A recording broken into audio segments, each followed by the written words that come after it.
nevalisi ndingadai ndakachinja we ndingadai ko zvino ndichirarama kalife yadai ndakachuza rai asi peer pressure yakandirasisa asi masawira akandirasisa dai ndakaziva itungamirire ndazvozvionera pamunosefodya dai ndakaziva itungamirire ndazvozvionera kumunga kunepwa dai ndakaziva itungamirire ndazvozvionera pamunosefodya dai ndakaziva itungamirire ndazvozvionera kumunga kunepwa but I didn't ndisimba ndefana kuteerera semwana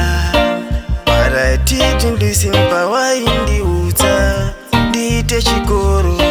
but I didn't ndisimba waindiudza ndisiye mbanje but I didn't ndisimba waindiudza ndisiye zvedoro dai ndakaziva itungamirire ndazvozvionera pamunosefodya dai ndakaziva itungamirire ndazvozvionera kumunga kunepwa dai ndakaziva itungamirire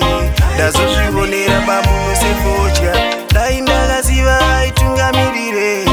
ndazvozvionera kumunga kunepwa my parents rebuke me but I never listen ndingadai ndakachinja we ndingadai ko zvino ndichirarama kalife yadai ndakachuza rai asi peer pressure yakandirasisa asi masawira akandirasisa